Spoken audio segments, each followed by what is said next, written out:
Si vous n'avez pas entendu Dieu vous parler depuis longtemps, c'est peut-être parce que vous n'avez pas pris le temps de vous asseoir et de le servir régulièrement et pendant un long temps. Servir Dieu signifie ici consacrer une période soutenue de son temps à passer des moments avec lui, l'honorer et l'adorer. Plutôt que de solliciter la satisfaction de besoins personnels, cette démarche privilégie l'offrande à Dieu d'une dévotion sincère, de son amour et de son temps. Ces prophètes ne priaient pas. Ils servaient le Seigneur, c'est-à-dire, ils consacraient chaque jour un temps ou un moment de recueillement, d'adoration et de méditation avec Dieu. Il n'y avait aucun sujet de prière. Il n'y avait aucune requête. Ils servaient le Seigneur, et le Saint-Esprit descendit, et la voix du Seigneur parla. Élisée fut amené devant le roi Josaphat et Achab. Il devait combattre contre Moab.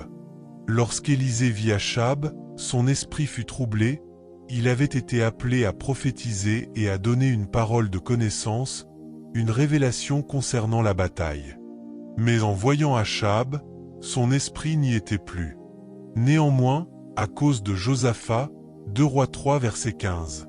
Maintenant, amenez-moi un joueur de harpe.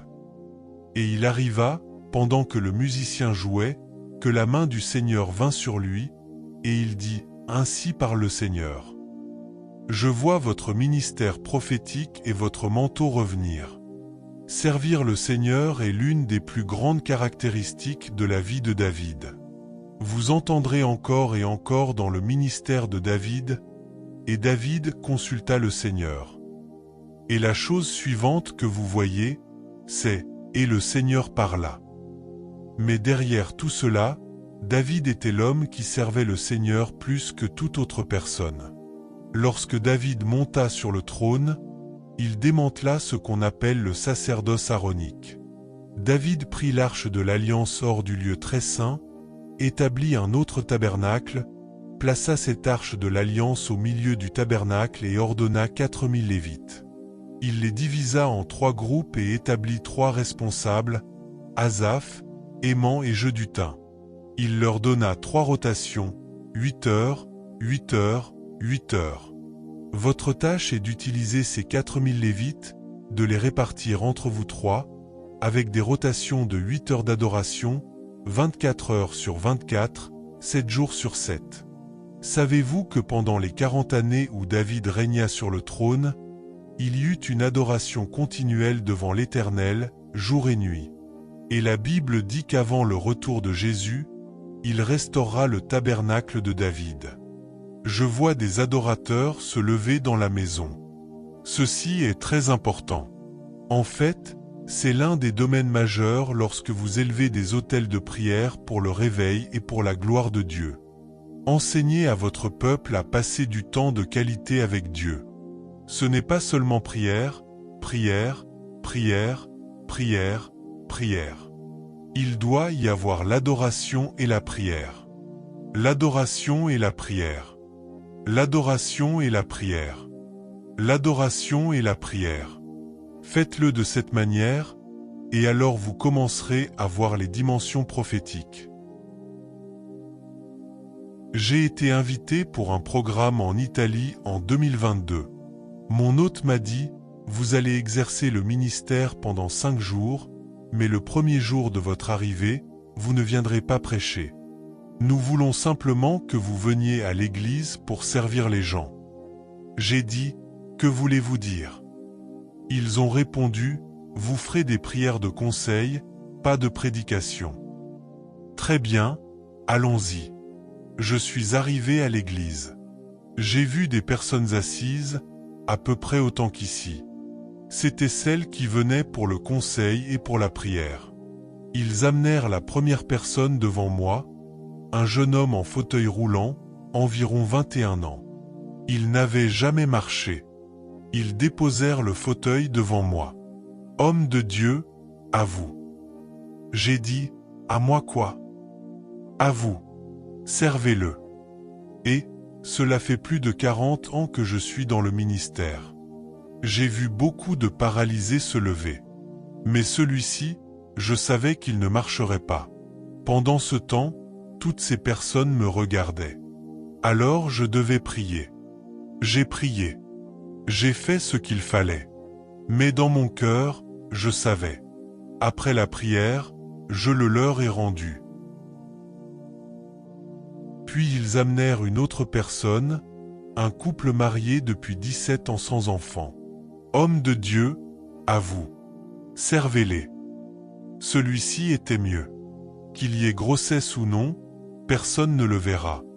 Alors j'ai prié et je les ai laissés partir.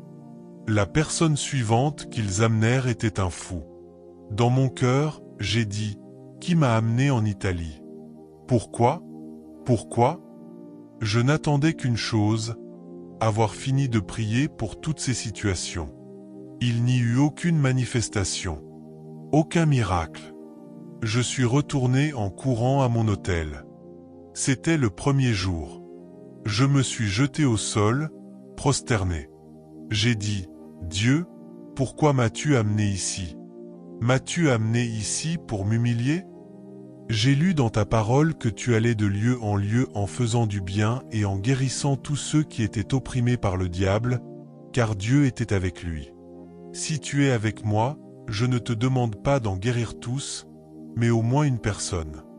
Es-tu avec moi ou n'es-tu pas avec moi? Et le Seigneur dit, je suis très heureux que tu m'aies posé cette question. Je t'ai quitté il y a longtemps. Non. D'accord. Seigneur, que dis-tu? Il dit, je t'ai quitté il y a longtemps. Tu m'as quitté? Comment? Où? Je te vois partout. Je vois ta puissance. Je vois des miracles. J'entends des témoignages. Comment peux-tu m'avoir quitté? Le Seigneur dit, depuis ce jour-là jusqu'à aujourd'hui, je dois avoir au minimum 1 heure chaque jour où je m'assois, où je le bénis, où je l'adore et où je le remercie. C'est ainsi que le voile se déchire entre toi et les royaumes de l'esprit. Le fait de servir le Seigneur dans l'adoration est ce qui fera descendre le nuage de sa gloire sur ton ministère. Il y a une différence entre l'onction et la gloire. L'onction est le niveau le plus bas de la gloire. Ce dont tu as besoin maintenant, ce n'est pas de l'onction.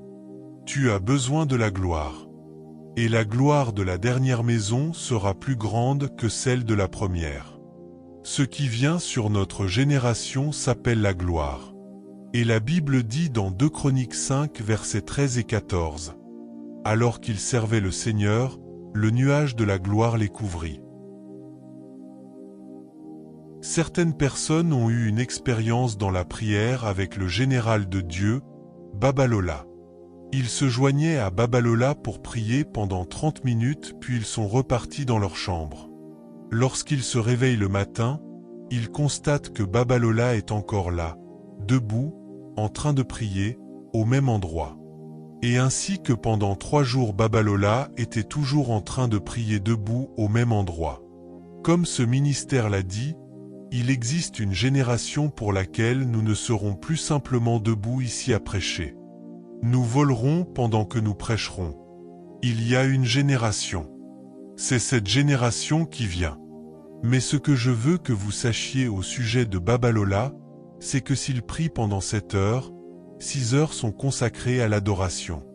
Voilà ce que les gens n'ont pas porté et la dimension qu'ils n'ont pas trouvée. Si Babalola prie pendant 3 jours, les 2 premiers jours sont une adoration ininterrompue. C'est ainsi qu'il est entré dans un royaume spirituel. Monsieur, une nouvelle porte s'ouvre pour vous. Un nouveau portail s'ouvre pour vous. Recevez, recevez, recevez, recevez. Servir le Seigneur dans l'adoration est réellement ce à quoi vous êtes appelés. Et vous devez en faire un engagement quotidien. Et lorsque vous ferez cela, comme Dieu s'est approché de Samuel, il s'approchera de vous. Votre antenne spirituelle se développera. Vous commencerez à recevoir des signaux provenant de l'Esprit. La seconde dimension dans laquelle je veux entrer, je l'appelle l'art perdu de se tenir devant le Seigneur. Genèse 18 verset 22, les hommes s'en allèrent et se dirigèrent vers Sodome. Mais Abraham se tint encore devant le Seigneur. Lorsque vous lisez ce passage, il parle de 3 hommes venus rendre visite à Abraham. C'est ce que nous appelons dans la Bible une théophanie. C'était le Père, le Fils et le Saint-Esprit. C'était Dieu dans l'Ancien Testament. 18 fois, Abraham les appelle le Seigneur. C'était une rencontre face à face avec Dieu. Il avait déjà entendu Dieu auparavant, mais cette fois-ci il vit Dieu face à face. C'est dans cette rencontre qu'eut lieu une longue discussion au cours de laquelle il argumenta avec Dieu, faisant descendre le nombre de 50 âmes à 40, puis 30, puis 20, puis 10. Lorsque vous allez dans Genèse 19 verset 27, le chapitre suivant, il est écrit « Abraham se leva de bon matin pour aller au lieu où il s'était tenu devant le Seigneur. » Cela signifie que lorsqu'Abraham priait, il ne s'agenouillait pas. Il ne se prosternait pas. Il ne s'asseyait pas. Il avait un lieu où il se tenait devant le Seigneur.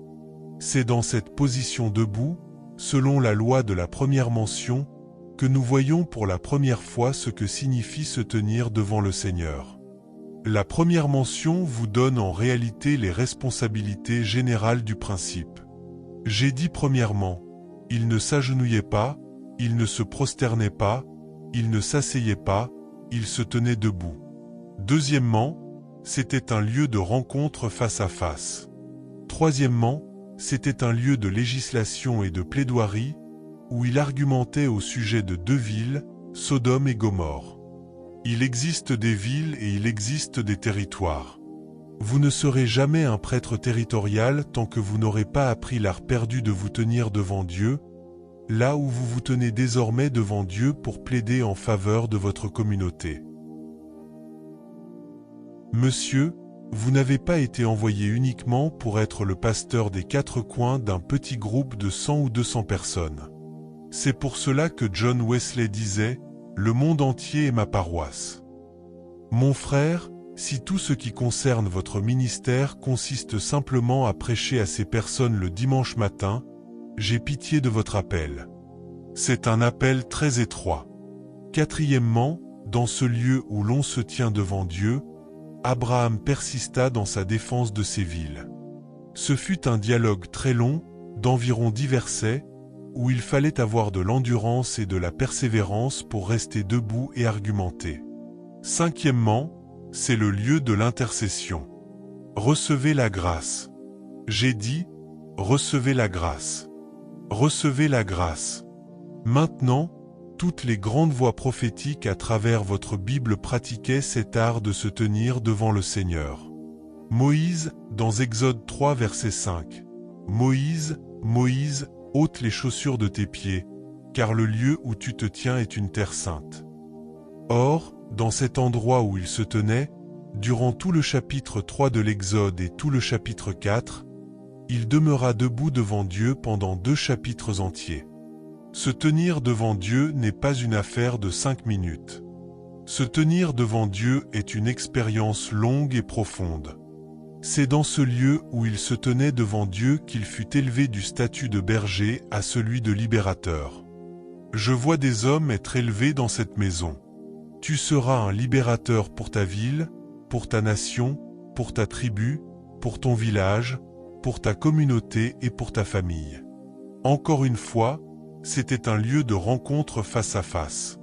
C'est dans ce lieu où il se tenait devant Dieu que Dieu équipa Moïse pour sa commission et son mandat. Dieu donna à Moïse 3 signes. Premièrement, le bâton se transforma en serpent, puis du serpent redevint un bâton. Deuxièmement, l'eau fut changée en sang. Troisièmement, il mit sa main dans son sein et elle devint lépreuse.